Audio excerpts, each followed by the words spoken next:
जय सनातन धर्म की। प्रिय सनातनियों, आप सभी का स्वागत है हमारे इस कार्यक्रम में। सनातनियों, कल मैं कमेंट्स पढ़ रहा था तो एक व्यक्ति ने कमेंट किया था कि आप कहते हैं भगवान गणपति सृजन भी करते हैं और संहार भी करते हैं, यानी सिद्धि और रिद्धि के दाता है। सिद्धि अर्थात सृजन, रिद्धि अर्थात विसर्जन। तो क्या भगवान गणपति से पहले ये सब कुछ नहीं था? प्रश्न उनका अपनी जगह ठीक है, लेकिन इसका उत्तर समझने के लिए आपको एक सनातनी दृष्टिकोण अनिवार्य है। सनातनियों, इस ब्रह्मांड की रचना के साथ त्रिदेवों की रचना के बाद में ईश्वरीय ऊर्जाओं का विस्तार और उसी क्रम के अंदर भगवान गणपति की उत्पत्ति का उद्देश्य इस संसार को, इस ब्रह्मांड के रहस्य से अवगत कराना। इसके लिए उन्हें वो विशेष योग्यताएं प्रदान की गई और भगवान गणपति के द्वारा इस समस्त संसार के रहस्य को हमारे सामने रखा गया और उनके इसी गुण के कारण से ही उन्हें प्रथम देव की उपाधि दी गई। अर्थात इस ब्रह्मांड के अंदर प्रकृति के संतुलन का कार्य भगवान गणपति के ही जिम्मे है। ये उनके जिम्मे क्यों आया? जैसे एक व्यक्ति यदि विशेष योग्यता रखता है और उसको किसी पद पर बिठाया जाता है तो उस पद से संबंधित सभी कार्य फिर उसी की निगरानी में होते हैं। यही व्यवस्था ईश्वरीय व्यवस्था के तहत भी होती है। तो भगवान गणपति को इस प्रकृति के सृजन और विसर्जन की जिम्मेदारी दी गई है। सूर्य देवता को अपनी अलग जिम्मेदारी दी गई है, वरुण देवता को अपनी अलग जिम्मेदारी दी गई है, कुबेर देवता को अपनी अलग जिम्मेदारी दी गई है। यानी प्रत्येक देवी देवता किसी न किसी व्यवस्था के अंदर अपनी महत्वपूर्ण भूमिका निभा रहे हैं।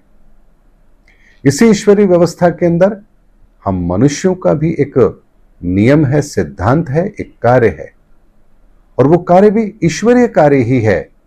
यानी इस धरा पर आकर नव ऊर्जाओं का सृजन करना, धर्म की रक्षा के लिए कार्य करना, अपने जीवन को धर्म के लिए समर्पित करना, और हमारे ही प्रयासों से देवताओं को उनका हिस्सा प्राप्त होता है। ये सारी की सारी व्यवस्थाएं इस धरा पर ईश्वरीय व्यवस्था के तहत ही हैं। और इस व्यवस्था के अंदर, जैसा मैंने आप लोगों से हर बार कहा है, 3 का नियम अनिवार्य है। तो हमारे भीतर भी हमारा मन, हमारा तन और हमारे विचार, ये 3 प्रमुख कार्य होते हैं हमारे शरीर के भीतर। यानी तन से आप बाहरी कार्य करते हैं, मन से आप गहराइयों में उतरते हैं, और विचारों से आप कुछ नव सृजन की परंपरा का निर्वहन करते हैं। अगर आपको अपने मन को सही रखना है तो आपको राग, द्वेष और घृणा से दूर होना होगा। यानी अगर इंसान अपने भीतर राग, द्वेष और घृणा रखेगा तो उसका मन दूषित होगा। ये मन का वो विकार है, और यहां भी 3 ही प्रकार हैं, राग, द्वेष और घृणा। ये 3 तरह के वो विकार हैं जो आपके मन को दूषित करते हैं और जिसके कारण से आप स्वयं को ही मानसिक सजा देते हैं।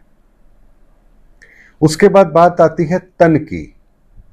असंतुलित भोजन करने से आप अपने तन को सजा देते हैं, और फिर तन के अंदर भी 3 ही तरह की विकृति आती है, अर्थात 3 तरह के रोग पैदा होते हैं, वात, कफ और पित्त।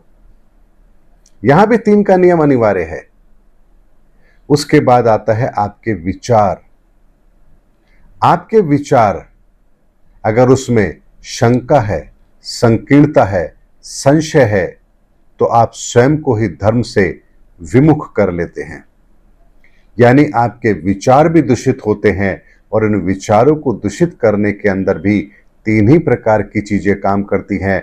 एक है शंका, संकीर्णता और संशय। और जब ये आपके विचारों में आ जाते हैं तब आप धर्म से विमुख हो जाते हैं और व्यक्ति स्वयं ही अपनी दुर्गति का कारण बनाता है।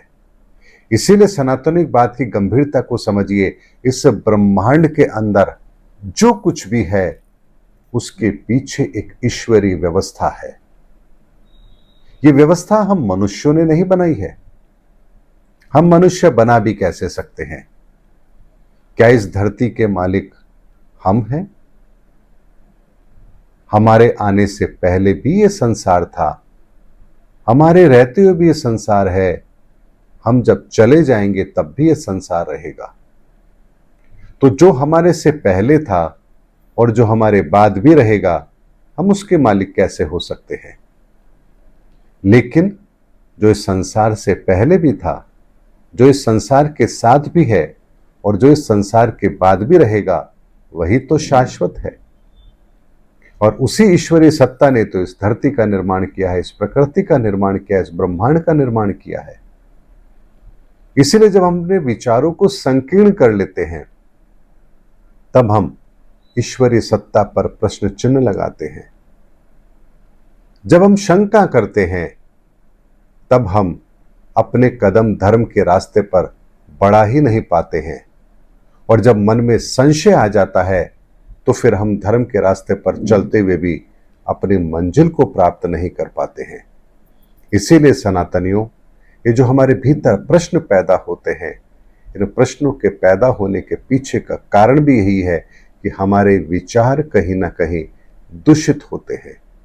या तो हम ईश्वर पर शंका करेंगे, या हम अपनी संकीर्ण मानसिकता से उन्हें ही इतना छोटा बना देते हैं और उन्हीं के चरित्र पर उंगली उठाने लगते हैं, या फिर हम संशय की स्थिति में होते हैं, पता नहीं मुझे ये प्राप्त होगा या नहीं होगा। इसीलिए सनातनी अपने विचारों को बेहतर बनाने के लिए भगवान गणपति की शरण में जाकर ही हम अपने विचारों को बेहतर बना सकते हैं। क्योंकि हमारे विचारों का सृजन और विसर्जन, यानी बुरे विचारों का विसर्जन और नव विचारों का सृजन, ये भी भगवान गणपति के ही द्वारा होता है। और भगवान गणपति आपके इस शरीर के भीतर भी पीछे मेरुदंड के 3 उंगलों पर मति के स्थान पर विराजमान रहते हैं। अब यह अलग बात है कि आप अपने भीतर भगवान गणपति की ऊर्जा को स्थापित करते हैं या विकारों को स्थान देते हैं, ये आपके ऊपर निर्भर करेगा। और वहां जिस तरह की ऊर्जा होगी, आपके विचार भी वैसे ही होंगे।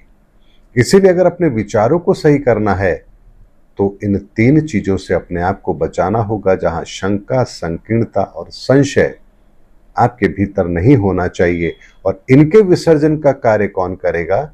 इनके विसर्जन का कार्य स्वयं भगवान गणपति ही करेंगे।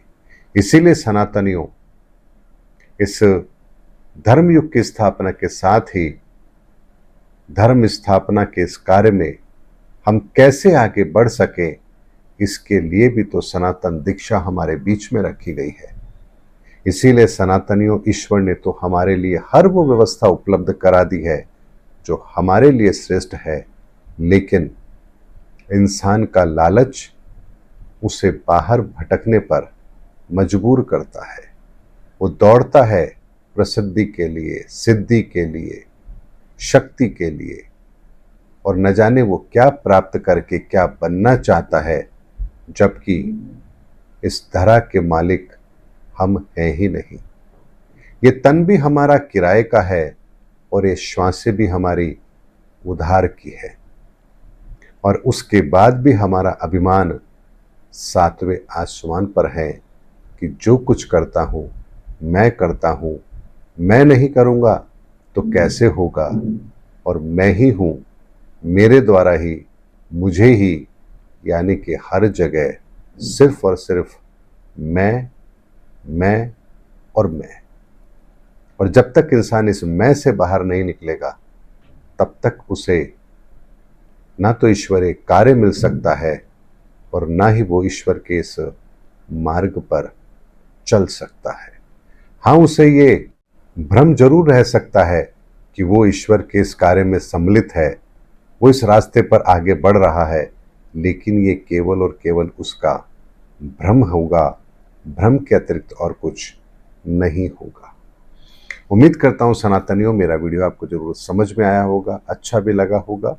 मिलेंगे अगले वीडियो के अंदर, तब तक के लिए आप सभी को जय सनातन धर्म की, जय धर्मयुग की, जय सनातन विश्व।